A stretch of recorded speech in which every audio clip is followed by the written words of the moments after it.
psicología. Sí, de dónde proviene, son algunos términos y un autor muy clave. Así que, atenta. En su definición moderna, vamos a decir que la psicología es la ciencia que estudia la conducta humana y los procesamientos mentales, como las emociones, la cognición, la memoria y el aprendizaje. En sus orígenes disciplinarios, recordemos que la psicología no siempre fue independiente, así que viene de dos mundos, de la fisiología y de la filosofía.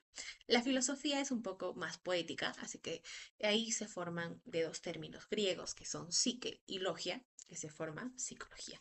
¿Queda referente a psique? Bueno, sí queda referente a que es un soplo, que es referente al estudio del aliento de la vida o del alma. Y logia, pues el tratado de la misma. Ahora, si nos vamos un poquito a lo que es la fisiología, pues la fisiología es un poco más, digamos, más experimental. Entonces, eso fue aportado, digamos, por el método experimental y el estudio del sistema nervioso. ¿Ok? En su hito de independencia, punto muy importante, es que recuerdes la fecha. En 1879, gracias al autor Wilhelm Wundt, que él fue en fundar el primer laboratorio psicológico experimental en Alemania, es que por eso se le considera el padre de la psicología científica.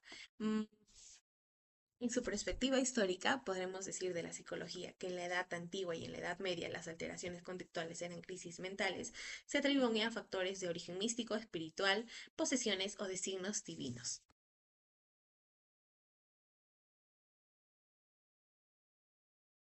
Bueno, hay un libro que es El Manual de Persecución que fue publicado en 1487, conocido como El Martillo de las Brujas. Vamos a hacer una, digamos que una realidad jurídica versus un mito. Ok, en el texto se dice que, bueno, no se legislaba la sustracción de menores por el clero. Su función real era otorgar jurisdicción y poder absoluto a los tribunales para procesar e interrogar sin restricciones a los sospechosos, o sea, de una manera no humanitaria. También tenemos en la lectura psicopatológica actual que se podría decir que las personas que eran en ese entonces consideradas endemoniadas podrían haber sufrido esquizofrenia, epilepsia, psicosis e incluso depresión mayor. En sus datos estadísticos, que es un poquito ya más específico, en las investigaciones modernas se estiman entre 40.000 a 60.000 ejecuciones totales entre 1450 a 1750 en Europa, lo cual se podría decir que un aproximado es de un 80% de mujeres. Bueno, también tenemos la era de los asilos y los métodos mecánicos, que se podría decir los manicomios.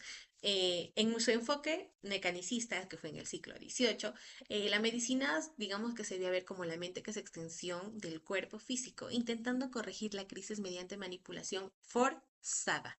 Manipulación, y no solo manipulación forzada, sino además era una manipulación biológica forzada. En sus tratamientos, que fueron muy digamos, cuestionados ahora en la actualidad, que fueron sangría, que eran pequeñas incisiones que te hacían en la piel y te ponían una sanguijuela que la sanguijuela, pues obviamente empiece a chupar tu sangre. También uno que refleja mucho, bueno, que es un poco más conocido también es el molinete. ¿Qué hacía el molinete? Al individuo se le sentaba en una silla, se lo giraba de una manera, pues obviamente gradualmente a velocidad y se lanzaba cubos de agua helada. También tenemos la hidroterapia de choque, que eso que hacía, electrocutar tu cerebro. Bueno, y como último punto, tenemos la reforma humanitaria y la ciencia actual. El modelo de tratamiento moral, que fue a fines del siglo XVIII, gracias al médico Philip Pinel, que fue el supervisor de donde las personas se la reformaban en hospitales de Bicetre y Salpetriere, que ordenan la retirada de las cadenas físicas e introducen la dignidad y el diálogo y el entorno seguro como ejes terapéuticos. ¿Qué pasaba en la antigüedad? Pues que antes de él recordemos que a las personas no se las trataba como humanas, se las encadenaba y se las aislaba de todo el mundo, lo cual eso pues obviamente cambió de un giro de 180 grados y que Pinel hizo que las traten de una forma mucho más humanitaria. En los pilares de su salud mental en la contemporánea tenemos, como primer punto, tenemos la neurofarmacología, la ne- vamos a recordar también a una autora, ¿ok? Como Pinel, también, digamos, vamos a hablar de Dorothea Dix. Digamos que Pinel fue el héroe del trato humano en Europa, pero Dorothea Dix fue la mujer que revolucionó por completo el sistema de salud mental en los Estados Unidos, que ya luego más tarde se fue, también reformó en Canadá y en partes de Europa. Digamos que Dorotea fue su origen de la lucha, vamos a comenzar por ahí un poquito de historia, ¿ok? En 1841, Dorotea fue una maestra en la escuela. Entró a la clase de una cárcel de mujeres en Massachusetts y ahí descubrió la realidad espantosa. Las personas con enfermedades mentales eran encerradas en los mismos calabozos con los criminales, eran amarradas con las celdas sin calefacción, a oscuras y bajo constantes abusos. La investigación del campo. Ok. Horrorizada, pasó los siguientes 2 años viajando en secreto por todo el estado visitando cárceles, sótanos, asilos públicos para documentar la forma rigurosa de las condiciones infrahumanas en las que vivían los pacientes. Su hito histórico de Dorotea fue el Memorial de 1843, que presentó un informe detallado y demoledor ante el Congreso de Massachusetts. Su enfoque no solo era emocional, sino que era político y social. Exigió que el Estado asumiera la responsabilidad legal, financiera de cuidar a estas personas. ¿Ok? Dorothea Dix, digamos que no se detuvo. Ella fue una mujer muy valiente y llevó su campaña a lo largo de todo Estados Unidos, logrando hitos y cambiando la geografía médica del país. Lo primero fue su fundación de instituciones dignas, que digamos que ella logró expandir lo que fue fondos públicos para fundar y más de 30 hospitales psiquiátricos estatales diseñados bajo el concepto de tratamiento humanizado como moral. Su separación del sistema penal. Digamos que ella fue la clave para establecer legalmente cómo las personas del problema salud mental no eran criminales y por lo tanto no deberían estar recluidas con los prisioneros de centros de atención médica ya especializados.